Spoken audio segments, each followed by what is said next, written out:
Hello and welcome to Friday Live. I am Amanda Farmer and it is great to be here with you on the Your Strata Property Facebook page and also heading out to LinkedIn. Happy Friday. How is everybody doing? I am really excited, pleased to be here with you this Friday. It's been 3 weeks, not our usual 2 weeks, 3 weeks since our last Friday Live. So I've been hanging out for you. I've been missing you, and I've been looking forward to our chat today. Lots going on. Lots going on in Strata as usual. Lots going on around the country.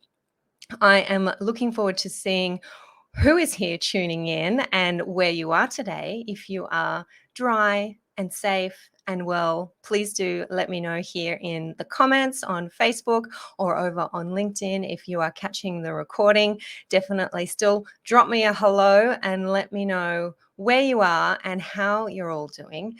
It is normal indeed for us to have full on difficult weeks in Strata, but we've had our fair share of the not normal as well this past week, the weather that we are all experiencing.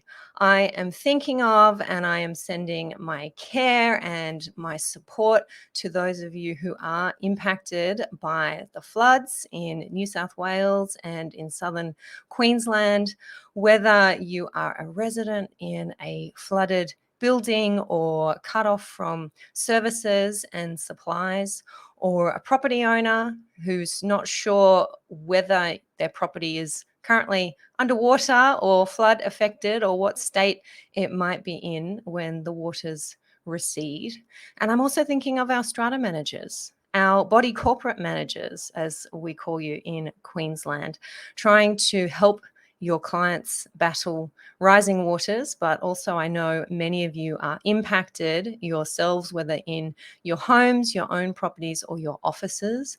I know a lot of offices have been flooded both in Queensland and in New South Wales at the moment, and communication lines are down in some areas, telephone, internet.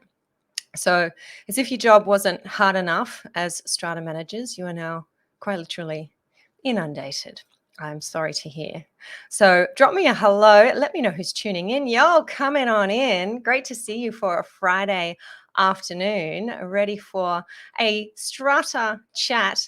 I am certainly here today to help as much as I can with the current situation. I'm going to share my guidance for what I think we should all be thinking about before, preferably before, during, and after an emergency event like a flood. How do we prepare ourselves? How do we prepare our community? How do we prepare our property, our common property, for such an event? And when the worst happens, how do we recover as a community? I've also got another webinar coming on up next week that I want to make sure you know about. The webinars have been coming fast and free this 2022. Lots going on. You may have heard about this webinar if you have listened to this week's podcast episode. The Smooth Moves webinar is happening next Wednesday, the 9th of March. I'm hosting that one for the Western Sydney Regional Organisation of Councils. So I'm going to give you a rundown on what that webinar is all about and make sure you have secured your spot. Now I'm seeing these hellos come on in now. It is wonderful to see you all there. Michelle is saying sunny and dry in O-Town. Good to know, Michelle, that you are safe and well. Hey, Sean McNamara, Sean number one. You're Sean number one today. First one in to Friday Live. We'll see if our other Seans, if we can get to the 3 Seans here today on Friday Live. Good to see you. Zlata is here saying hi. Good to see you, Zlata. I hope you are dry and your properties are safe. David is here from Neutral Bay. Hey, David. Good to see you. We have Jacqueline here, but this is John on Jackie's link. Hey, John. Nice to have you with us here this afternoon. Good to see you. Jane is here from, oh, Jane, I can't say that. I'm not even going to try. where is this place, Jane? And I apologize if this is a very embarrassing situation where I should know how to pronounce that place. Good to see you here, Jane. Sean is saying yay. First, Sean. Yep, good on you. Henry is here from Melbourne. How you doing down there, Henry? You're coming in fast now. I can see Rhino here from a very wet Tweed Heads. Yes, I hope you're okay there, Rhino, and properties and offices are doing well. Madeline, I can see sun on the Central Coast, and I don't believe it. Oh, Madeline, big hugs to you. Exciting times ahead. Peter is here from Melbourne. Good to see you, Peter. Jane. Okay, Jane is telling me where this place is. Murrumbateman. Did I get that right? Is it Murrumbateman near Yass and Canberra?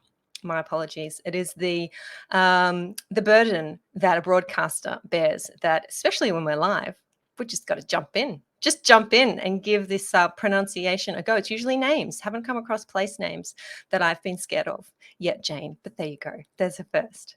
Casey is here from Canberra. I bet you know how to pronounce that place, Casey. Good to see you. Bertus is here saying thanks. Awesome. Great to have you here, Bertus. Oh, great. Okay, cool. Lively bunch. Getting you ready to roll here today. Speaking of floods and rain and weather, sometimes we might feel pretty lucky to be living in high rise at a time like this, when we don't necessarily have to worry about what's going on down in the back garage. Is the garden overflowing? What's happening in the street? What's happening with stormwater? We might be on level 7, we might be on level 12, we might be on level 25 and feeling dry and safe and a little bit smug, perhaps. One of the benefits to living in high rise. I have lived both in high rise on a reasonably high level and also down on the ground. And I can say, as long as I am in a building that is relatively watertight, I'm feeling pretty good when I'm in high rise, and I'm not wondering what my garden, what my backyard, what my own roof is going to be suffering and I'm going to have to deal with in the morning. So I think there might be a few of you out there who are having those feelings, perhaps feeling lucky to be in strata at this time. But definitely there are those of you, and we've been hearing about people who have been flood affected in strata properties.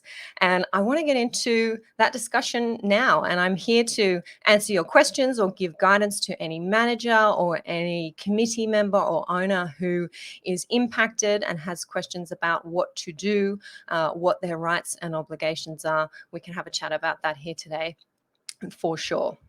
Now, I am grateful, first up, to Karen Stiles, who is the Executive Officer at the Owners Corporation Network. With impeccable timing, Karen sent out her weekly, I think it is, newsletter, OCN newsletter, this afternoon, and I've had a read of that, and it had some very interesting statistics, numbers, data in that newsletter. And Karen was saying that it is very concerning that around 9,300 strata schemes in the Northern Rivers area alone could be impacted by flooding. So there's a number. I'm interested to know where Karen got that number from, if she's done her data dive there and worked out how many strata schemes are in the Northern Rivers area. But thank you for sharing that. Certainly, we were reading earlier this week, the body of a 70-year-old man was found in a flooded Lismore apartment building. We are hearing about power being cut off in Brisbane suburbs, and that is absolutely going to affect our multi-story buildings when we're running our common power and we're running lifts and other plant and equipment. So certainly our strata buildings are being affected by these floods. And I know from reading Karen's newsletter that the OCN is trying to put the focus on prevention rather than cure. And I think that's a great place for us to start with our discussion here today. OCN is working with the New South Wales Building Commissioner, working with Resilience New South Wales. I had not heard of Resilience New South Wales before. I'm interested to know if this is a new organisation. I've had a look at their website. I do have a link here. Hanny and Rochelle are helping me out in the background here today, and they might be able to pop that link here in the notes, in the comments for us, the link to Resilience New South Wales, leading disaster and emergency efforts from prevention to recovery, a government agency helping communities rebuild and recover after natural disasters like floods, droughts, and bushfires. Had a quick look over at the homepage of that website earlier today when I read those words in Karen's newsletter, and it looks like there's some resources there, some resources that you might want to check out in terms of emergency management plans, maybe some templates there that might give us some ideas, certainly after hearing what I'm going to share with you today. So Karen also pointed out, I think this was in her newsletter, that the Productivity Commissioner has estimated that 97% of all natural disaster funding in Australia is spent after an event, and only 3% is invested prior to mitigate the impact of natural disasters. That sounds a little bit crazy to me. Surely prevention is better than cure, and that's where we should be focusing our time, our effort, and our money. So what does that mean when it comes to our strata buildings? May be obvious to some of you, may not be so to others, but for me, this is about the proper maintenance of common property, maintenance and repairing problems when they appear, when we know about them. This is when I'm asked, Amanda, what's the biggest issue in strata? What's the thing that most people are coming to see you about, that you're helping people solve problems around? And I often say that it is the repair and maintenance of common property. I've spoken about this on live before. I've spoken about this on the podcast. It is terrifying to me how many buildings simply aren't aware or aren't properly repairing and maintaining their common property, until, that is, an owner suffers because of a problem in the common property, until there is an event like severe weather conditions like we've been seeing in the last week, until that happens and suddenly the owner's corporation is moved to action.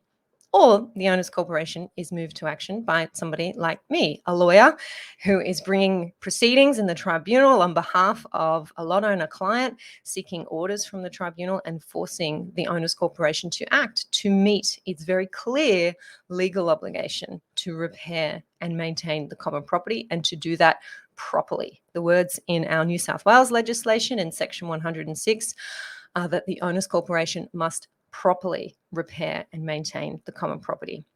So we need to make sure that our buildings are weatherproof and watertight in the places that they need to be. I am sure many of you are experiencing leaky ceilings, leaky roofs, leaky windows. Often in our older buildings, it takes these severe weather events to point out that our windows are no longer fit for purpose. They're not doing the job they're supposed to. They're not keeping the weather out, and they need to be upgraded. I'm just heading back over to the comments here because I can see some comments and questions coming through that I want to address. Jane's giving me a lesson on how to pronounce this suburb. I'll come back to that suburb. I'll come back to that, Jane. Cheryl saying hi. Hi, Cheryl. Patricia saying, have you been impacted by the weather where you are? No, I have not been impacted by the weather where I am yet. And I'll share with anybody who doesn't know where I am. I am at the moment in Central West, New South Wales. So we are, as you might be able to see from my reflection and the light I have here, having a very blue sky, sunny day, and not much rain at all so far. Jacqueline is saying our main bugbear, I think that is, and maybe that's you there, John. Our main bugbear is a failing lift. Interesting. Yeah. So perhaps not so much underwater where you are, Jacqueline and John, but the lift suffering because of power outages, no doubt. And John is saying it is the newer buildings that leak a lot. Yes, very true, John. Very true. We do have problems there with our newer buildings. So I've mentioned their leaky roofs, ceilings. The lot owner on the top floor is contacting the strata manager saying the water's coming in. We got to do something about that. Windows. If you are an owner in a building, it's really important that you do tell your owner's corporation about the problem.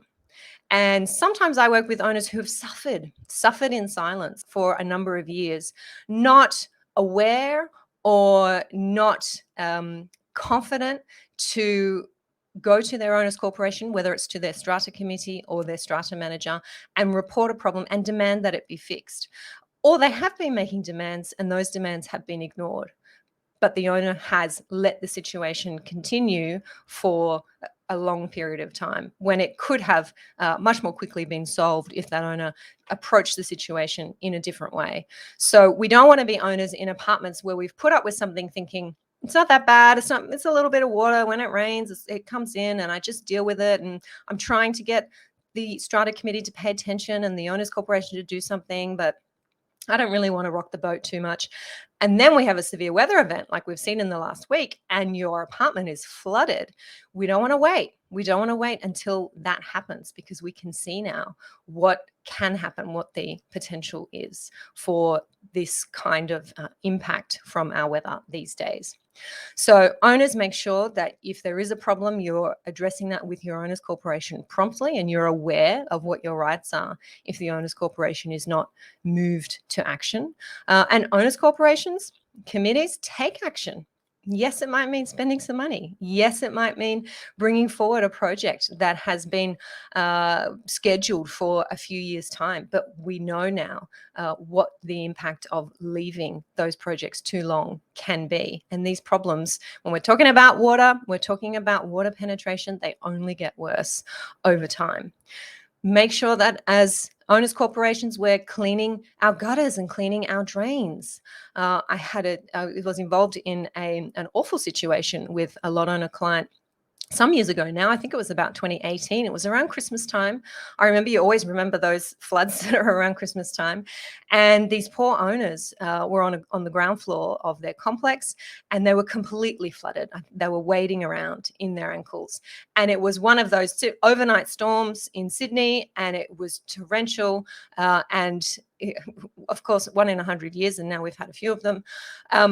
They later found out that the reason they were flooded is because there was a drainage pit, a common property drainage pit that was adjacent to their property, and it had not been cleared out by the owners corporation for years. And there was actually a tree root growing there in that pit. And if it had been inspected, if that large root had been removed, if it had been cleared out, then they wouldn't have been flooded the way that they were. So being aware of the potential for these events to happen and being able to identify around your building, around the common property, where these areas of risk are, whether they're gutters, they're drains, and making sure there's a plan in place for regularly maintaining those items. So I'd like to think that if you have a capital works fund forecast and you have regular contractors regularly on the property, whether it's your cleaners, making sure that you are well educated on those areas that need specific attention. And as our buildings get more complex, these areas are getting more complex. We might not even know what we have in our basements, in our car parks, what kinds of equipment we need to be looking after. John's mentioned newer buildings. Newer buildings are more complex than ever, and it's so important to have that register of assets and that maintenance schedule to understand what it is we need to do, how often we need to do it, and we're not simply mopping up the mess and fixing the problem after the event. Bertus is saying root cause analyses can also assist. I like that, Bertus. I like that approach. Sue is saying our building is 20 years old, and despite repairs, leaks are occurring. Just finding another route. Water will do that. Water will find its way, Sue. Very, very frustrating. It's good to hear that your building has been repairing those leaks, but it is frustrating when they continue to happen and it's difficult to find the source. I know. John is saying, want the new policy for all new buildings to last only 20 years and then to be torn down before collapse, so they keep the construction industry cycling forever. Little cynical there, John. Little cynical. I don't know. I'm not sure about that one. And Henry is going through water ingress issues at the moment. The main problem is having bylaws relating to balcony shuttles passed and tenants obeying them. Interesting. Okay, so things are going on the balcony there, Henry, that is causing water ingress issues. Now, I know, Henry, you're in Victoria, so yeah, that's an interesting situation there, having to deal with those issues via a bylaw. And John is saying there's a good reason why older buildings have slanted roofs to allow water to drain away. Yes, have heard that from some more experienced older players in the construction industry, saying that is indeed and has been in the past the solution to our water penetration problems.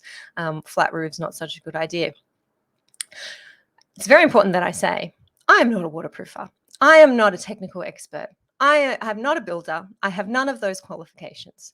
So what I am sharing here today is my experience as a lawyer, helping owners to solve these problems after the worst has happened, and being able to bring to the table what can happen, what the fallout can be if you are not aware of your obligation to properly repair and maintain, if you're ignoring that obligation. And having worked with many owners who have brought owners corporations kicking and screaming to meet that obligation, the time, the cost, the energy that's involved, all of it can be avoided if we are on top of these issues right from the beginning. So, does your building have an emergency management plan in place? Now, I know some of you first started thinking about this. I started talking about it on the podcast in the height of the pandemic, when we were talking about buildings getting locked down, when we were talking about residents having the virus, and how do we communicate that to others, and how do we make sure everybody is safe. I don't think maybe 10 or so years ago, even less, maybe 5 years ago, we were talking so much about emergency management plans. Could be wrong, maybe I missed it. But I do think now, when we are seeing these natural disasters, that we do need to be thinking about emergency management plans for our buildings. And that is something that you can get an expert involved in helping you to put together. It's a plan that addresses all of these things I'm talking about plant and equipment. Where are they? Where do we need to go to turn the water off? What do we need to be aware of in terms of electrical, our distribution boards, where our internet is coming from, making sure we can direct people in case of an emergency to those areas. So many times we hear stories, it happens in my own building, that there is a burst pipe somewhere and we just don't even know where the water main is to turn off the water and to stop that damage that's happening inside somebody's apartment. So easy fix for that. We need a plan, we need a map, we need to know where all of these important items are. We need to know contact names. We need to know phone numbers. This is something that our Strata portal is attempting to do in New South Wales, to make that information public, or at least public to the emergency services providers.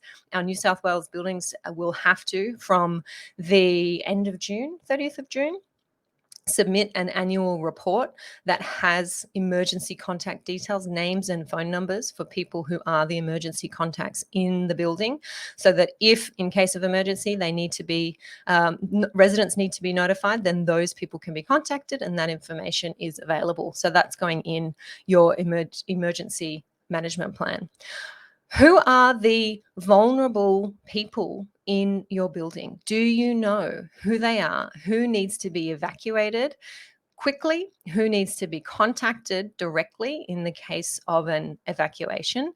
Perhaps people with a disability who might not be able to move as quickly as others.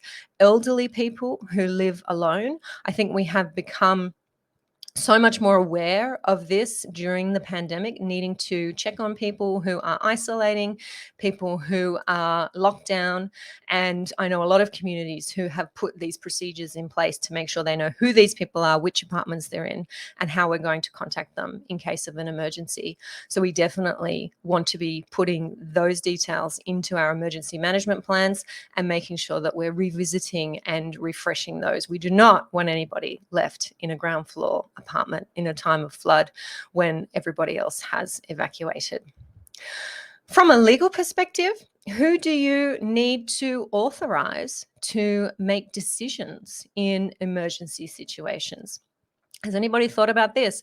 If we need to make a quick decision to give an instruction about shutting off an area of the common property, closing down access to an area, do we already have the authority to make that decision? Is that the strata manager who's going to make that decision? Is that one or two members of your strata committee? Maybe your emergency contact people are also authorized to make decisions in the best interests of the owners corporation in a time of emergency. These are things that you can be doing ahead of that time and putting these resolutions, these authorizations into your emergency management plan. Of course, we should always, in a case of emergency, make the best decision that we can at that time, and deal with, if we have to, the fallout from that later. But if we have a pre-authorization, we already are covered to be making those decisions. That's a great idea too, I think, from a legal perspective. Insurance. This discussion wouldn't be complete without mentioning insurance. Make sure you're insured. You're all insured, aren't you? Building insurance, contents insurance for your own lot, and making sure that's sufficient. When was your last valuation carried out? What does your policy cover? There's going to be a lot of discussion around that among property owners over the coming months, that's for sure. Are you covered for flood? Have a look at your policy, see what it is and to what extent, and make sure you have sufficient coverage to keep you comfortable. It's hard. I know at the moment we are in a very difficult climate when it comes to insurance. I'm talking to owners regularly about how hard it is to get second quotes for their insurance. Some buildings finding it hard to get insurance. So it is a very difficult market, but this is a reminder to all of us to be checking what our coverage looks like right now. What about after the flood? What about the cleanup? It's really important, I think, to be engaging professionals in the cleanup process. Flood brings with it all kinds of hygiene problems that must be addressed. It is so important that we recognize the hygiene impacts of flood, including long-term impacts like mold. We are going to be talking about mold in our buildings for some time to come. And this is a difficult issue. I see buildings, I see owners struggle with this issue. Who is responsible? Who's responsible for removing the mold? How has the mold taken up residence in our apartment? Is it because the dryer and the washing machine are on inside with no ventilation? That is often the explanation that I hear from landlords, from owners corporations, from committees, saying there's nothing wrong with our common property. There's mold because of the way the tenant is using the property. Maybe not, but we certainly have a lot of wet buildings out there now, and mold is something that's going to be on the agenda for some time to come. And some buildings will be experiencing, some more than others, some debris, some rubbish, some damaged common property items, things that just need to go in the bin. And we don't want to be putting those necessarily in our regular waste stream in our council bins. So what system do we have in place to safely gather, store these items, arrange for them to be collected, whether that's through the local council collection, booking a cleanup, or through a private contractor? These are all things too that can go in your emergency management plan. So you've already thought through what we would do if we were in this situation and we needed to go through the cleanup process. Who are our contacts? Who's a private contractor in terms of cleaning and in terms of collection? Who can come and help us? And who are the contacts at local council level? I know, because I do a lot of work with local councils, that a lot of them are very engaged at the moment with what's happening with floods, both in Queensland and in New South Wales, and I'm sure are developing some guidance, some guidelines, some recommendations for how cleanups can now proceed. So good opportunity to get in touch with your local council. If you're not in a flood affected area, all the better. Do that now while they have the time to engage with you and have a chat with you about it, and see if you can have a system that people are aware of, your committee, your strata manager in particular is aware of, should we need to go through this cleanup process in the future. Few more comments I think I am seeing here coming on through. Just scrolling back down. There are some internal conversations here, as always, which I like to see. Patricia's asking, is it a buildup of snow on the roof? Have I missed that conversation, Patricia? Yes, I think I might have missed that one. Henry is saying having an emergency warden or wardens, as they do in commercial buildings, would be a good idea. They can liaise with emergency services and have master keys and fobs to access building services. Yeah, definitely, Henry. And I think our buildings that have building managers, on site, even part-time, full-time, great, even part-time is good, because that person really becomes this central point of contact for these kinds of situations where we're having to make quick decisions. We want to know where a particular piece of the common property is located, or how to access it, or get things, as you said, like master keys and fobs. Having a building manager or an emergency warden, I like that, Henry, having that go-to person is really helpful. I think buildings that are smaller or older or don't have the funds for a building manager do suffer, particularly in these kinds of situations. And it's often the building manager. Hats off to our excellent building managers who are thinking about all of these things, who have already these policies and these procedures that they can bring to your building from the time they get appointed, and they're thinking about that for you, which I think is great. Loving the jokes here. Loving the jokes here in the comments. We've got some mold jokes. Mold jokes from John. Thank you. Okay, Patricia and John, keep it up over there. I'm going to move on ahead. Alrighty. Now, that is my flying summary of what we should be thinking about before, during, and after a flood event in particular. It is certainly not everything. As I said, my expertise lies in the legal side and trying to solve these problems and the fallout from these problems after they've occurred.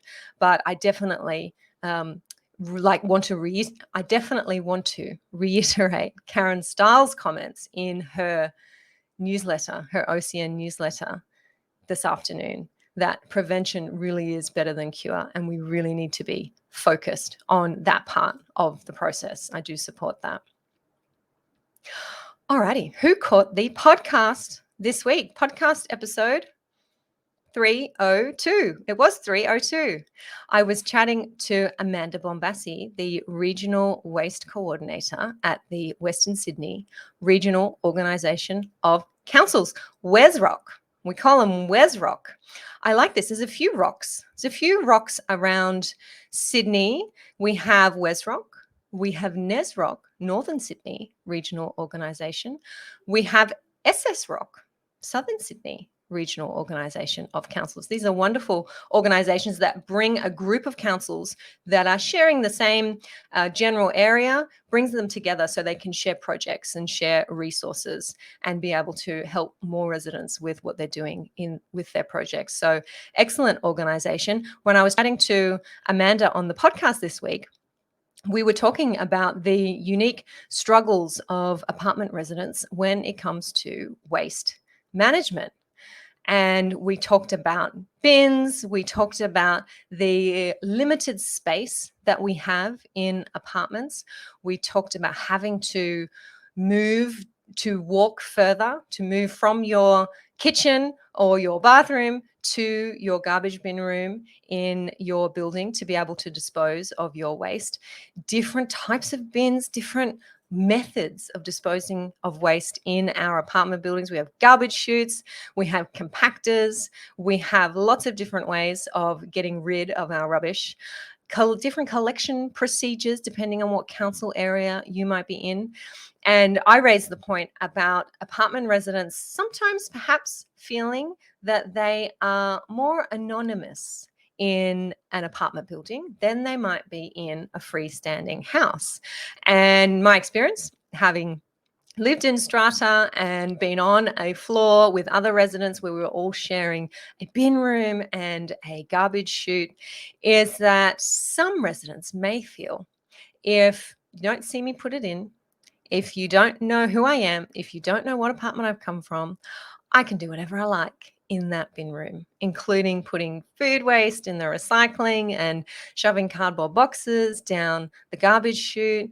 So anonymity, I think, serves some bad behavior or results in some bad behavior in apartment buildings. So Amanda and I talk about that a little bit on the podcast episode as well. We also touch on, we probably could have done more of this, but touch on the good things, the good news from living in strata and dealing with your rubbish. One of those things is that often someone else is putting the rubbish bins on the curb for you each Wednesday night or Thursday night, whatever your bin night is. It might be the cleaner who does that, the building manager, or a very, very kind, generous volunteer resident who does that. So there's some good stuff as well. And I have to say, living with a garbage chute, I loved that. I really loved that, being able to just walk out the door and dump your rubbish for the night, as long as the garbage room was not abused.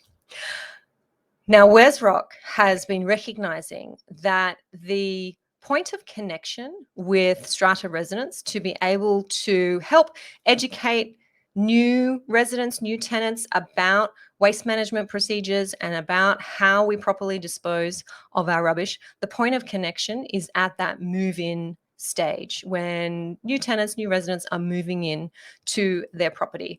And this is something that I've talked about on my webinars for a while now, that having a welcome pack or a resident handbook or some kind of induction process really helps our communities to nail these teething problems when new people are moving into the community. Just introducing one person, a couple of people, building manager, strata committee member, saying, this is who I am, this is where I live if I live on site, these are the contacts, these are the bylaws, these are our procedures for waste management. Because we know that when people are moving in, they're bringing a lot of stuff with them.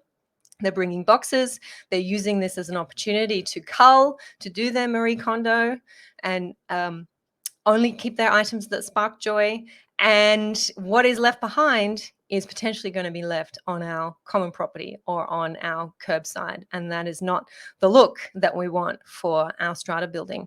So both move in and move out. Move out, I know a lot of you will tell me, I see this in my own community, move out is a time where we see a lot of dumping, where we see the mattresses, the fridge, the microwave, especially now with our perhaps more so throwaway culture. These appliances, these items are much more easy to obtain for our residents. So moving to a new property, dump the microwave in the bin room, there it goes, don't have to worry about it. And nobody saw me. And nobody saw me do it. There's that anonymity there as well. So Wesrock has been recognizing that this point of move in and move out is a great point for our strata communities to connect with residents and to attempt to educate for better waste management outcomes. So cleverly, they developed a resource which they call the Ultimate Moving Checklist. And they want to share that checklist with residents, with committee members, with strata managers, building managers, to make sure that residents moving into and out of a strata building are thinking about. They have a checklist. They're thinking about that long list of things that you have to think about when you move. And it is a long list. We're changing our address. We're making sure we've got keys and can get access. We're making sure we're paying the rent if we're tenants. We're making sure that we know who the strata manager is and why they're different from the property manager. We're making sure we know where to park. We're making sure that we understand what to do with our leftover stuff that we don't need. And that's definitely part of the checklist. Now, I think that this checklist would be an excellent addition to your welcome pack if you have one for your community. If you don't have one, don't worry. I'll be able to fill you in on welcome packs very soon. And to reference also this checklist in your move in or move out bylaws. And that's also something that I'm going to be able to hook you up with very soon. I will be sharing all of this and more on the Smooth Moves webinar, which is on next Wednesday, the 9th of March. We kick off at midday, that's Eastern Daylight Time on Wednesday. Attendees will get access to Wesrock's ultimate and essential moving checklist. So I'm going to be sharing how you can grab those on the webinar. I'm also going to be talking about welcome packs. I'm going to be talking about move in, move out bylaws. Our webinar is online, of course, by Zoom and absolutely free. You can register over at yourstrataproperty.com.au/webinar. And I just got the go ahead from Wesrock yesterday. I was chatting to them while we were reading about evacuation orders being issued for 500,000 residents in Sydney and still expecting some wild weather ahead at a time when many properties along our east coast are affected by flood. Wesrock has generously allowed some time on the webinar for me to deliver some more guidance about how flood affected buildings might deal with their unfortunate situation at this point in time, what you should be thinking about before, during, and after a flood emergency. So I'm definitely going to be talking about that on next Wednesday's webinar as well. So head over and register yourstrataproperty.com.au/webinar. I know so many of you already have, having heard about this on the podcast this week. And I wanted to ask you, those of you who are here, if you have a move in, move out procedure established in your community, how is that going? Do you have a bylaw for that? And how is it going implementing that bylaw? If you haven't even thought about this, if you're hearing this and going, well, that might be a good idea, I think we probably should get one of those. What is the problem that you're experiencing on the ground? What is it that some residents moving in, moving out are doing that impacts your community? And if you help share the problem, if you share the problem with me, I will help share the solution for you. So always open to hearing about the struggles that you're facing on the ground. And if you're having some wins, I received an email earlier today from a very experienced committee member who's having some great wins with their move in, move out bylaw and their procedure. And I'm looking forward to sharing that on the webinar.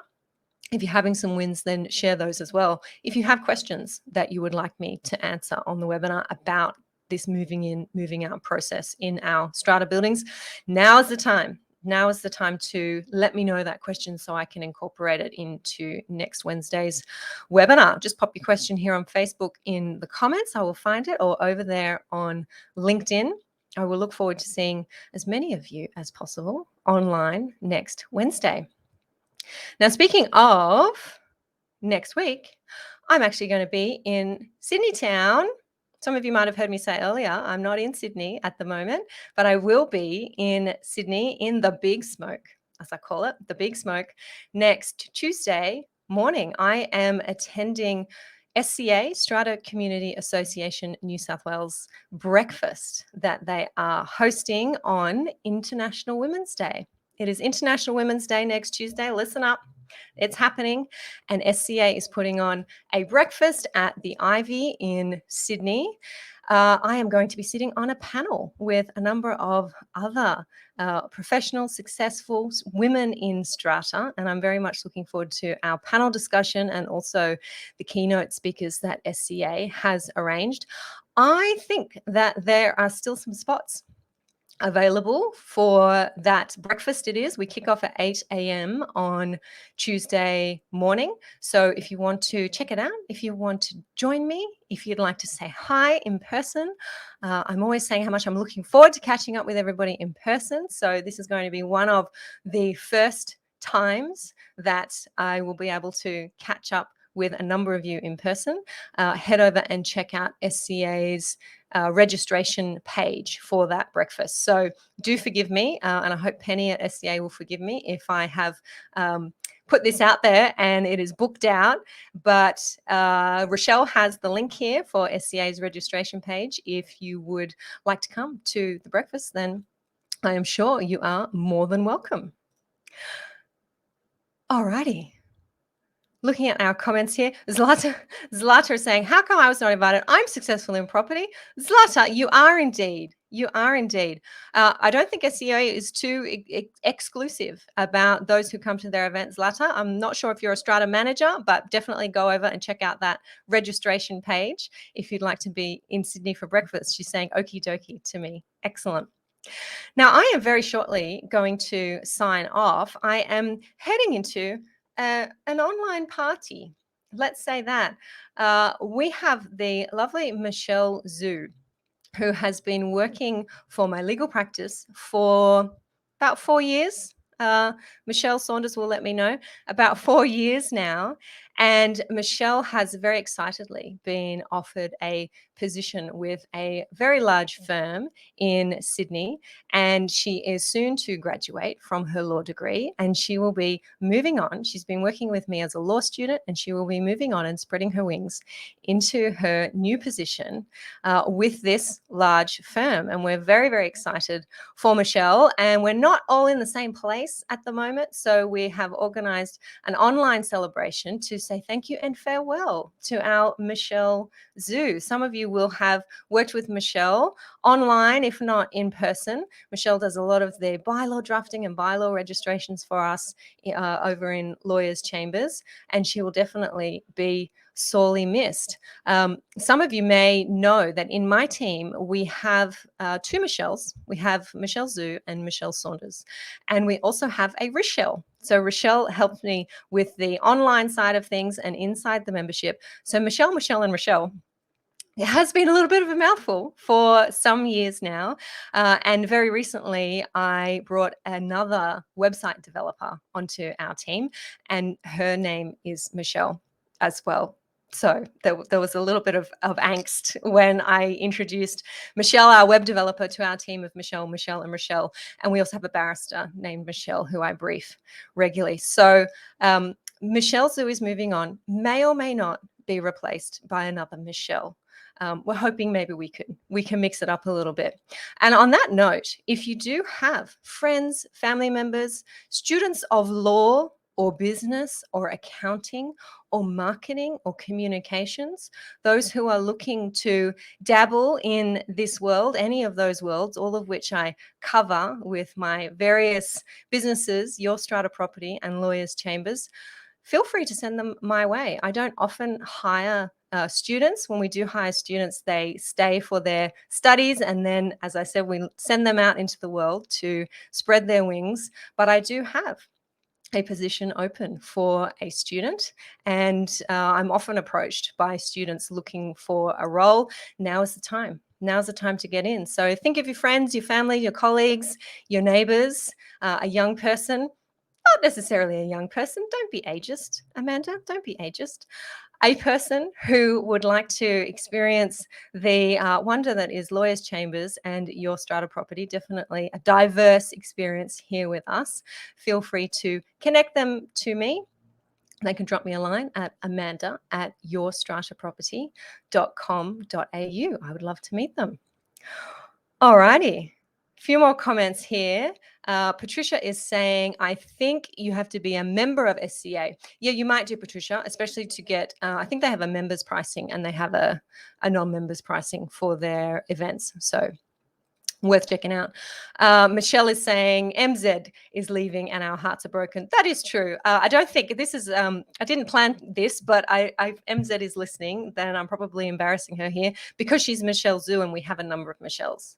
She's MZ. So yes.